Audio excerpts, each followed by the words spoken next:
अस्सलाम वालेकुम dear students, computer science का हमारा आज का topic common text encoding schemes के बारे में पढ़ेंगे।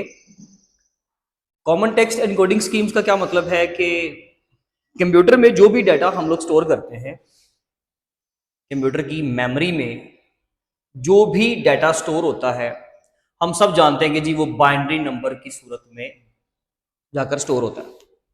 लेकिन रियल लाइफ में जो हम नंबर्स या वर्ड्स या लेटर्स इस्तेमाल करते हैं सारे, डेफिनेटली वो बाइनरी नंबर सिस्टम में नहीं है। वो हमारी नेचुरल लैंग्वेज है, हमारी जो ह्यूमन लैंग्वेज है, उन लैंग्वेजेस की फॉर्म के अंदर वो हम सारी चीज़ें पढ़ते हैं, डिस्कस करते हैं। जैसे कि लेट्स सपोज ये लिखा हुआ जी पाकिस्तान, तो ये कीवर्ड है, हम तो इसको अपनी इंग्लिश जो ज़बान है उसके अंदर इसको पढ़ते हैं इस तरीके से लेटर्स की फॉर्म में। लेकिन कंप्यूटर तो आपके ये लेटर्स और नंबर्स और जो वर्ड्स हैं या उर्दू के जो हरूफ हैं वो अंडरस्टैंड नहीं कर सकता, या और जितनी भी हमारी वर्ल्ड वाइड जितनी भी लैंग्वेजेस हैं कंप्यूटर उनको अंडरस्टैंड नहीं करता। उसके लिए फिर इनकोडिंग स्कीम्स जो हैं वो इस्तेमाल की जाती हैं, जिनको हम कंप्यूटर के अंदर पहले इंस्टॉल करते हैं और कंप्यूटर फिर उन इनकोडिंग स्कीम्स के अकॉर्डिंगली आपके वर्ड्स को या उर्दू के हरूफ को या मैथमेटिकली या न्यूमेरिक नंबर्स को कन्वर्ट करता है बाइनरी डाटा की फॉर्म में। वो इन इनकोडिंग स्कीम्स को इस्तेमाल करता है। उनमें से जो सबसे पहली इनकोडिंग स्कीम जो हम आज डिस्कस करेंगे आस्की है। एक आस्की के बारे में पढ़ेंगे और इसके अलावा हम आस्की या एक्सटेंडेड आस्की के बारे में पढ़ेंगे। ठीक है जी। तो ये दो कॉन्सेप्ट हमने डिस्कस करने हैं। ASCII stands for American Standard Code for Information Interchange. 1963 में फर्स्ट टाइम इसने अपना एक रिजल्ट यानी कि अपना एक डॉक्यूमेंट पब्लिश किया कि जिसके अकॉर्डिंगली ये ANSI American National Standard Institute है जिन्होंने ये ASCII coding scheme first time दी थी इन द हिस्ट्री इन 1963, जिसमें हम लोगों को ये कहा गया कि जो भी हमारे पास लेटर्स या नंबर्स होंगे कंप्यूटर के अंदर या कीबोर्ड के ऊपर, जो भी आप नंबर्स वगैरह यूज करते हो या फंक्शन कीज यूज करते हो या कर्सर कंट्रोल कीज यूज करते हो, उन सबको आस्की के अकॉर्डिंगली यानी कि इस इंस्टीट्यूट के अकॉर्डिंगली या इस टेक्निक के अकॉर्डिंगली आप जो है वो उसको कन्वर्ट किया करोगे, यानी कि आपका कंप्यूटर इसके अकॉर्डिंगली फॉलो करेगा। आस्की एक 7 बिट एनकोडिंग स्कीम है। 7 बिट एनकोडिंग स्कीम का मतलब ये हुआ 2⁻7 हम इसके लिए अगर काउंट करें तो आंसर बनेगा 128। इट मींस दैट कि ये 0 से लेके 127 यानी कि 0 to 127 डिफरेंट नंबर्स के ऊपर हमें बहुत सारे कैरेक्टर्स, प्रिंटेबल और नॉन प्रिंटेबल कैरेक्टर्स देता है। इस बात का क्या मतलब है जी, देखें, प्रिंटेबल कैरेक्टर्स जैसे कि सिंपल मेरे पास कोई भी कीवर्ड लिखा हुआ है, सेल्फ प्रिंटेबल कीवर्ड यानी कि जो आपको जिसका टाइप फेस आपको नजर आता है कंप्यूटर के ऊपर। अगर आप कोई चीज कीबोर्ड पे टाइप करें जैसे कि ए लिखा, बी लिखा या सी लिखा, तो वो आपको कंप्यूटर की स्क्रीन पर नजर आएगा, उसको प्रिंटेबल कैरेक्टर कहते हैं। जबकि अगर हम बात करें नॉन प्रिंटेबल कैरेक्टर्स की, तो नॉन प्रिंटेबल कैरेक्टर्स कौन से, जैसे कि आल्ट का की है, ठीक है, जैसे शिफ्ट का की है, कंट्रोल का की है या बैक स्पेस है, ये वो चीजें हैं कि जिनको प्रेस करने से आपको इसका टाइप फेस, कोई फॉन्ट, कोई लेटर नजर नहीं आएगा। इन नॉन प्रिंटेबल या प्रिंटेबल कैरेक्टर्स का पूरा इन्होंने एक सेट दिया जिसमें 128 कैरेक्टर्स। अगर आप अपने बुक पे टेबल में देखें तो टेबल में आपको 0 से लेके 127 तक यानी कि 128 डिफरेंट कैरेक्टर्स मिलते हैं, जिसमें से पहले 0 से लेके 132 मिसिंग है।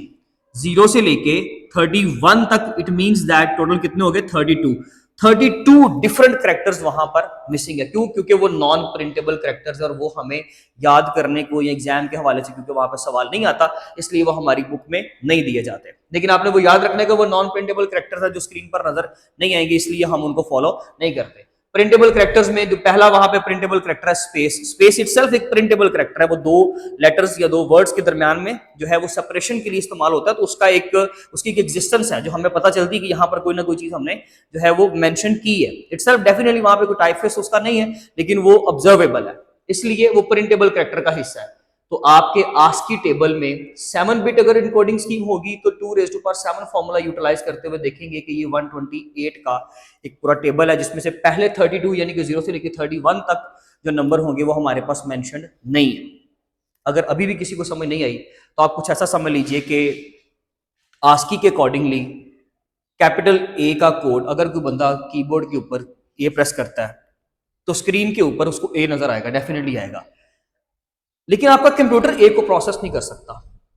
तो कंप्यूटर क्या करेगा, आस्की अगर वो यूज कर रहा है तो, क्योंकि और भी बहुत सारी इनकोडिंग स्कीम्स हैं, लेकिन अगर वो आस्की इनकोडिंग स्कीम यूज कर रहा है तो वो ए को उस टेबल के अकॉर्डिंगली अगर आप देखें तो ए का वहां पे कोड है 65, यानी कि यहां से जो 128 आपने पूरे करने हैं ना, उसमें से जो 65 कोड है वो ए का है, और ये 65 डेसिमल कोड होगा। कौन सा कोड होगा, डेसिमल। कंप्यूटर इस डेसिमल नंबर को किस में कन्वर्ट करेगा, सिंपल बाइनरी नंबर में, एंड देन कंप्यूटर उसको अपनी मेमोरी में स्टोर कर लेगा। तो 65 को जब आप बाइनरी नंबर में कन्वर्ट करोगे तो उसके अकॉर्डिंगली कंप्यूटर उसको प्रोसेस करता है। उन्होंने हमारी बुक पे एक एग्जांपल भी दी कि पाकिस्तान सपोज करें, पाकिस्तान का कीवर्ड है पी कैपिटल एंड बाकी सारे जितने भी लेटर्स हैं वो सारे हमने लोअर या स्मॉल केस एबीसी में लिख दिए। अब कैपिटल पी का कोड क्या है जी, कैपिटल ए का अगर 65 है तो बी का 66, सी का 67 and so on. Capital P का कोड बनेगा 80।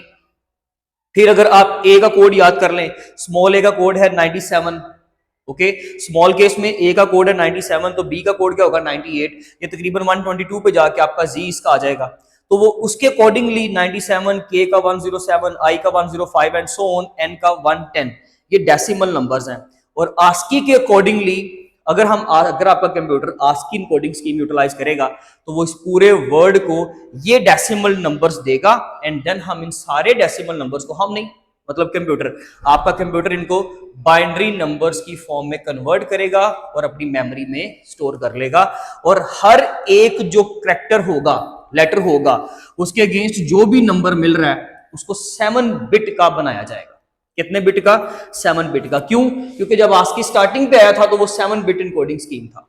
7 बिट इनकोडिंग स्कीम से मुराद ये होगा कि एक तो ये 128 कैरेक्टर देगा, और दूसरा कि जब भी हम कोई नंबर कन्वर्ट करेंगे इटसेल्फ, अगर हम 127 को भी कन्वर्ट करते हैं तो हमें कितने बिट्स मिलने वाले हैं, 7 बिट्स। इससे ज्यादा बिट्स नहीं मिलेंगे, 8 बिट्स नहीं मिलेंगे। इसलिए हमें 8 बिट कोडिंग स्कीम चाहिए थी, जो कि थोड़ा सा एक्सटेंड कर देती है इस टेक्निक को। उससे फायदा ये होता है 8 बिट, जिसको हम एक्सटेंडेड आस्की बोलते हैं, जो टेबल के बाद आपकी फर्स्ट हेडिंग है आस्की, एक्सटेंडेड आस्की, उसमें 8 बिट कोडिंग स्कीम यूज की जाती है, जिसके अकॉर्डिंगली अगर हम फॉर्मूला कैलकुलेट करें तो 2⁻7 की बजाय लिखेंगे 8, और 2⁸ का आंसर आ जाएगा 256। उसके अकॉर्डिंगली भी वही कि पहले 132 जो 32 होंगे वो तो आपके नॉन प्रिंटेबल में चले गए, और बाकी जो है 128 तक तो हम लोगों ने ऑलरेडी पढ़ा हुआ है। इसके अलावा भी ये चलेगा 0 से लेकर 255 तक, यानी कि हमारे पास मजीद करैक्टर्स ऐड हो जाएंगे। उसमें चंद एक आपके उर्दू के हरूफ भी आ जाते हैं, उसमें हमारी जो डिफरेंट लैंग्वेजेस हैं, यानी कि इंग्लिश के अलावा जो हम कोई भी लैंग्वेज यूज करते हैं उनके हम लोग जो है वो लेटर्स यूज करते हैं। अपने मैथ्स में हम बहुत सारे सिंबल्स, या फिजिक्स में या केमिस्ट्री में सिग्मा है, थीटा है, इस तरह के आप जो है वो डिफरेंट लैंग्वेजेस के अदर देन इंग्लिश लैंग्वेज आप जितने भी लेटर्स या वर्ड्स उनके यूज करते हो उनकी भी ट्रांसलेशन जो है वो मिल जाती है। लेकिन अभी भी ये मोर देन इनफ नहीं है, इसलिए बाकी की इनकोडिंग स्कीम्स भी डिस्कस की जाएंगी। तो यहां तक आस्की कोडिंग स्कीम के बारे में हमने सीखा कि ये 1963 का कॉन्सेप्ट था, ये एमसीक्यू का सवाल होगा। इसके अलावा ये किसका एक्रोनिम है जी, American Standard Code for Information Interchange, right. उसके बाद इसमें ये किसने दिया, आंसी वालों ने दिया, यानी कि अमेरिकन नेशनल स्टैंडर्ड इंस्टीट्यूट। ये भी एमसीक्यू का क्वेश्चन होगा। फिर कोई भी एक जो आपका टेबल है उसमें से कोई भी आपको एमसीक्यू के तौर पे सवाल पूछ लिया जाएगा, जैसे कि कैपिटल ए का कोड बताएं, कैपिटल डी का कोड बताएं, तो आपने तो सिंपल एक याद करना है पहला, बाकी तो सीक्वेंस वाइज तैयार हो जाएंगे।